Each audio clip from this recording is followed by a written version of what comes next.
Welcome back to a top secret behind the scenes Carter Auto Restyling update. Put these together every couple months for patrons and members of the show to kind of give them a behind the scenes look at what's going on and what's coming up.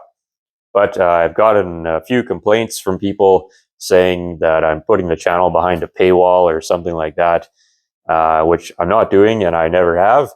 Every video is free and everything that you see in this is stuff that's just going to happen on the channel eventually. So no one has to pay to see my content. This is just something I normally put together for members and patrons. For a little Christmas holiday treat here is I'm just going to release this to the whole world, and then you can all see what's going to be coming up in the future, and then you'll realize that you're not missing out on anything, really. The big news here is the chicken truck is making a triumphant return to the channel. I got it kind of dug out the other day, and the next stage on this, I've just been kind of preparing my mold here, I guess, and we're going to start paper patterning this, and then we're going to be fabricating the fadeaway as well as this lower quarter panel section out of steel. So that's going to be the next video on the chicken truck. I don't know when it's coming out. It's probably going to be a couple weeks, but I am working on the chicken truck again. After we get some work done on the chicken truck, we're going to be tearing the 36 Chevy back apart. I need to get paint on the fenders and the box. And I still have some body work and metal work to do on the box sides and some body work on the rear fenders. So there's a bunch of work there that's not super exciting, but it's going to have to happen at some point. But that's the next step on the 36, and then a few other little odds and ends, but hopefully by the spring it will be finished, or as finished as I care to make it. So check out what we got here now. This is a accessory rear view mirror. See, it's got a clock built into it. That is really cool. I got this from Matt over at Strong's Garage, so thanks again. This is really, really, really cool. And now that I'm an Auburn man, I have to start upgrading the rest of my cars to kind of, make them as luxurious. So we're gonna get this installed in our 35 Chevy Master. Yeah, look at the crummy old mirror in this thing. What kind of loser has a car with a mirror without a clock in it? Not me anymore, that's for sure.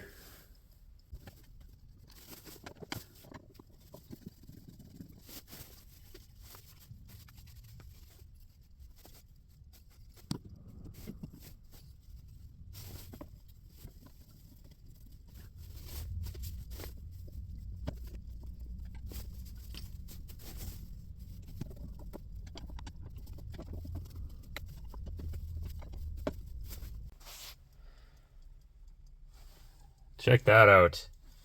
That is now the best part of this whole garbagey car.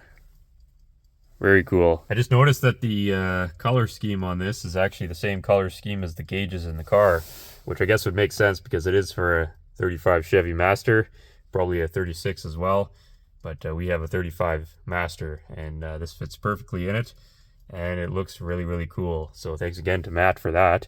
You're ticking away there. To wind it, you just pull this little string or whatever down, and then it winds the clock, and then it just tells the time as you're driving along. What will they think of next? We're also going to be tinkering with the Auburn a little bit over the winter. I got a few more dents. There's some big dents in the hood that have to come out, and some other odds and ends, and had a lot of people ask about kind of the structure of the car, what I'm doing there. And basically my plan is to preserve the car, as I've said, and in order to replace all the wood in the car, which would be the ideal, proper way to do it, well, you have to literally destroy the car, like get all the wood out, and to replace it, I would be destroying all the outer sheet metal. As I've said, the car has no value.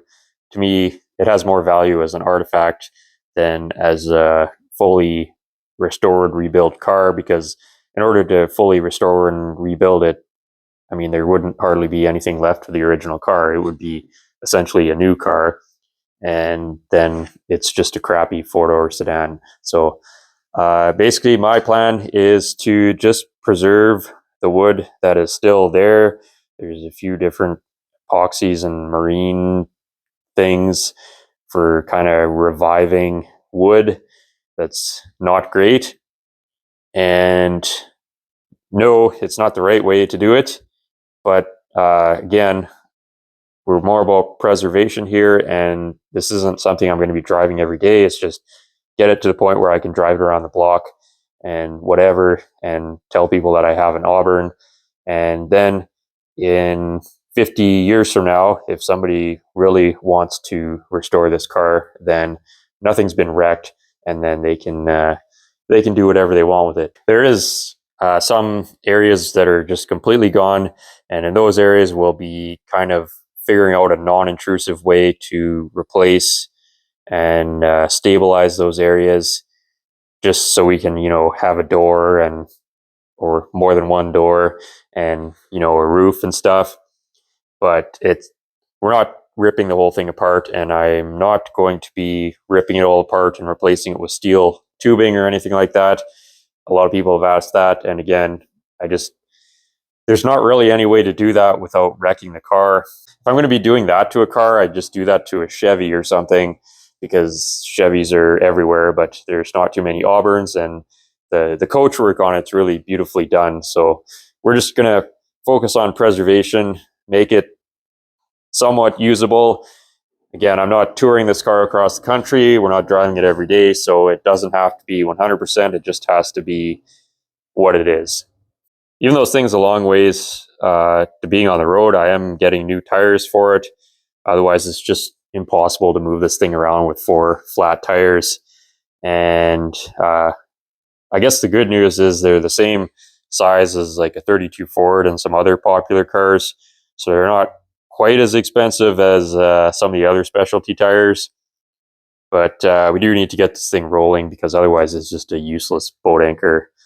So that's my big Auburn expense, but short-term plans right now, just get everything stabilized, get the dents out of it, start stabilizing and preserving the wood structure, get the doors on it, get some kind of a roof cobbled on, and also replace any missing glass, just so it's kind of tight and sealed off.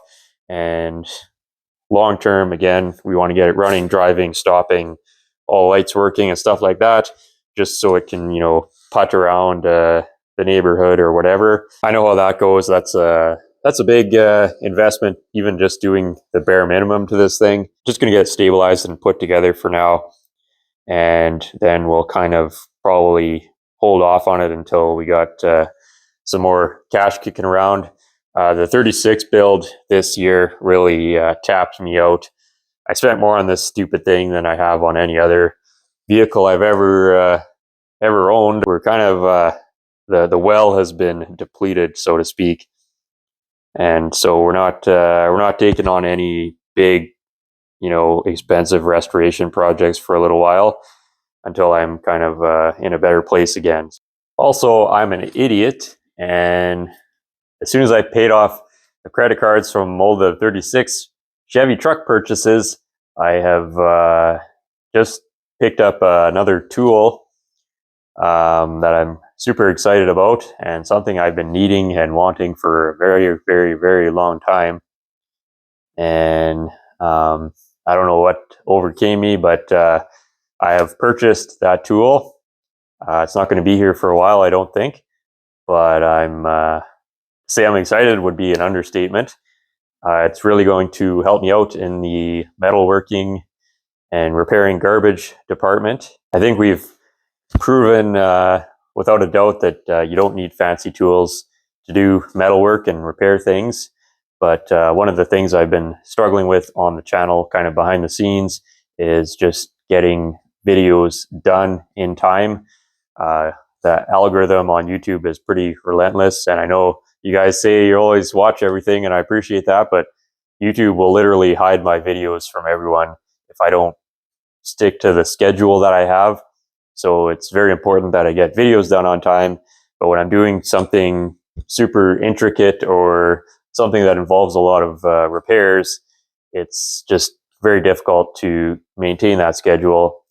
And so it's kind of one of the reasons why I've been holding off on the chicken truck is just getting all that metal fabrication done in time every week for a video. It's really hard to do with hand tools all the time. So I made a tool purchase that's hopefully going to allow me to increase the speed at which I am able to get things done. So I hope you guys like metalwork and repairing garbage, because there's probably going to be a lot of videos on that this winter.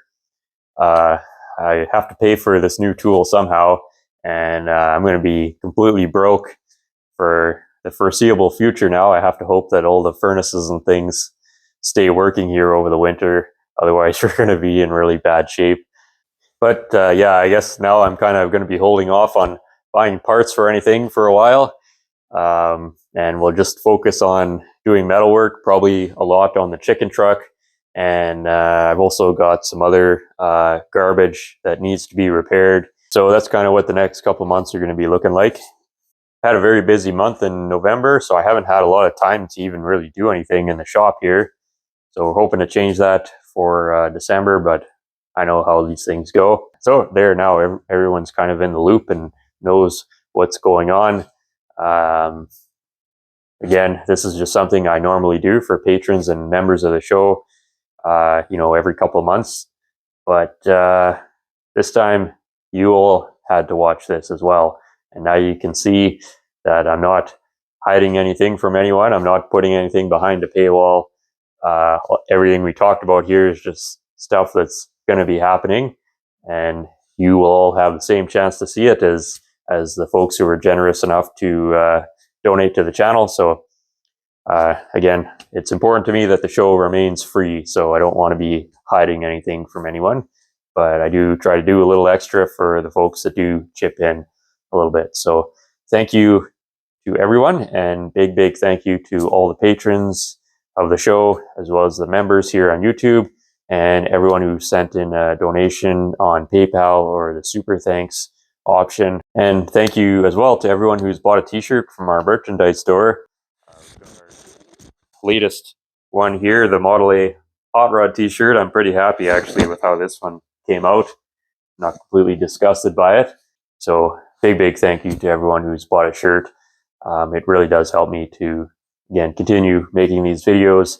And not only that, but we got to pay for our tool purchase somehow. So we'll be doing a mystery tool reveal when it arrives, and I'm definitely looking forward to that. So I'm going to sign off now.